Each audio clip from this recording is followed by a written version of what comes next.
लेकिन सर सवाल वही जो आपने सबसे पहले अपनी कमेंट्री में कहा, बैंक निफ्टी कल का प्रदर्शन बहुत ही अच्छा रहा था, आज ड्राइविंग सीट पे हमें बैंक निफ्टी फिर दिखेगा? कल का प्रदर्शन अच्छा तो रहा था, इसमें कोई डाउट ही नहीं है, बढ़िया था और बेहतर था। और 1.1% बैंक निफ्टी ऊपर बंद हुआ, निफ्टी के मुकाबले में बेहतर रहा। निफ्टी 0.5% ऊपर था, तो निफ्टी से आउट परफॉर्मेंस बहुत बढ़िया रही। बैंक्स का प्रदर्शन बढ़िया रहना चाहिए, उसके दो बड़ी वजह है। पहली, पिछली तिमाही के नतीजे देखेंगे तो उस हिसाब से फंडामेंटली बैंक्स बेहतर हैं कंपेयर टू दूसरे आप अगर सेक्टर्स देखेंगे उनसे बैंक्स के रिजल्ट बेहतर आए, तो फंडामेंटली बैंक्स। दूसरा, एफआईआई को पसंद भी यही है, खरीदते भी तो यही है। तो आईसीआईसीआई हुआ, एक्सिस हुआ, एचडीएफसी हुआ, व्हाटएवर तो बैंक्स उन्हें हमेशा पसंद आते हैं। तो उस लिहाज से लीडरशिप तो देनी चाहिए। क्योंकि आपने आज के लिए सवाल पूछा है, आज क्या इंपॉर्टेंट है? आज है बैंक निफ्टी की मंथली एक्सपायरी, और मंथली एक्सपायरी में पुट कॉल रेशियो 0.59 है। नो डाउट कल 0.52 से बढ़कर 0.59 आया, ठीक है, लेकिन अभी भी बहुत हल्का है, ऑलमोस्ट ओवरसोल्ड जोन के करीब है। अच्छा, ठीक है। अब इसमें दो डेटा मैं आपको देना चाहता हूँ, यहाँ ध्यान से देखें। 51,000 का पुट, हम 51,300 पे बंद हुए हैं बैंक निफ्टी में, ठीक है। 51,000 के पुट पर पड़े हैं आपके 25 lakh share, highest open interest है, ये सपोर्ट का काम करेगा। ओके। ऐसे में 51,000 के नीचे गिरने और एक्सपायरी होने की संभावनाएं काफ़ी कम है। मैं मना तो कभी नहीं करता, आजकल मैं ये सीख गया, और स्पेशली जब से ये वीकली एक्सपायरी बंद हुई तब से ये कभी मत बोलो कि ये नहीं होगा। Never say never. Never say never. ये तो जिस दिन बोला ना उस दिन गलत पड़ने के पूरे चांसेस इसलिए बेहतर है कि कभी ऐसे नहीं बना। तो 51,000 के नीचे एक्सपायरी होने के चांसेस कम है, खत्म तो कभी नहीं होता है।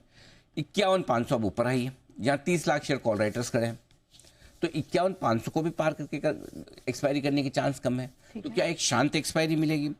अब हम सिंपल क्या फॉर्मूले पे काम कर रहे हैं, 51,000 के नीचे जाएंगे तो 200 पॉइंट से 300 पॉइंट की कमजोरी है। 51,500 के ऊपर निकल कर टिके तो अच्छी शॉर्ट कवरिंग और खरीदारी भी आ जाएगी। तब आपके लिए ऊपर की रेंज 51,575, 51,775 की बनेगी।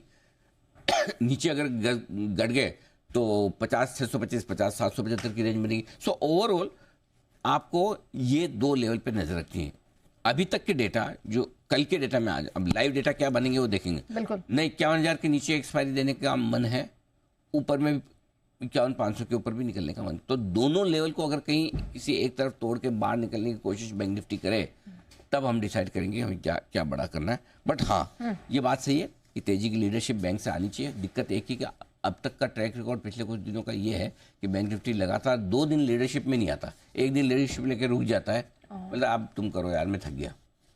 तो आज इसकी परीक्षा है। हाँ, आज परीक्षा है, बिल्कुल सही। अपनी नहीं, इसकी है परीक्षा। हम क्यों बोले हमारी है ना। बैंक निफ्टी की परीक्षा है, ठीक है, डन।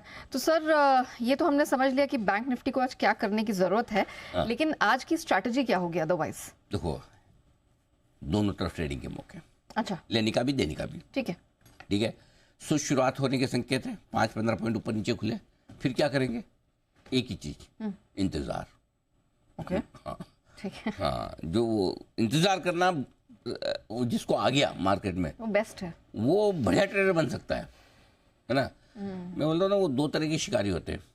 एक शिकारी को उसको बोल दो भाई तेरे को जा शेर मार के आना जंगल में, लिया गन हाथ में, कूद कूद के ढूंढा शेर, ये जो देखो तो वो शेर तो शेर है, पीछे से आके किसी ने निपटा दिया तो पता चलेगा। वो मेरे दादाजी बड़े शिकारी थे, एक दिन शेर खा गया, ऐसा हाल है, बढ़ी रहे। दूसरा शिकारी को होता है स्मार्ट होता है, वो एक जगह अपना बैठ जाएगा, मचान उचान बना के आराम से, कोल्ड ड्रिंक, अपनी चिप्स, पोटैटो चिप्स वगैरह जो भी है खाते रहेगा, लगा के बैठा रहेगा। मेरी रेंज में आएगा तो शिकार करूंगा, नहीं तो वापस चले जाऊंगा, शाम को कल करूंगा, किसी दिन तो आएगा भाई इधर। तो अगर आप वैसे शिकारी बनना चाहते हैं जिसमें रिस्क कम है, अपनी रेंज में आए तो बढ़िया काम, तो आपको लेवल से ट्रेड करना है। मेरे लेवल पे आएगा तो ट्रेड करूंगा, और बाकी दूसरी शिकारी कूद कूद के वो जहाँ खुलेगा वही मैं लूंगा, मैं तो लेके दिखाऊंगा, तो फिर उसमें फिर आपका शिकार होने के चांस बढ़ जाते हैं, खुद का, है ना। तो शिकारी बनिए, शिकार नहीं, डन, है ना। तो इसलिए आराम से अपने लेवल पे आए तो, और वो लेवल कौन से हैं अभी के लेवल मैं बता दूं, जो बाय रेंज है 23,525, 23,650, इस रेंज में आए, 2 टुकड़ों में लेना है। ऊपर में 23,870, 24,000 ये रेंज है बेचने की, इस रेंज में आए तो 2 टुकड़ों में बेचना है, ठीक है। आखिरी लाइन काम की है। अगर बाजार आज स्टेबल रहे या पॉजिटिव रहे, स्टेबल से मेरा मतलब पॉजिटिव भी है, तो मौके मिड स्मॉल कैप शेयरों में ढूंढने हैं आपको, ठीक है, आज के लिए, अगले कुछ दिनों के लिए, डन। बस ये समझ लो, अपने 3 जनवरी तक मिड स्मॉल कैप शेयर में मौके ढूंढने, अगर बाजार से जोर से घट जाए तो फिर छोड़ देना, ही भाई नहीं लेंगे अभी, डन। लेकिन नहीं घटे जोर से तो यहीं खरीदारी करनी। और क्लियर है? चलिए डन सर, आज के क्यूज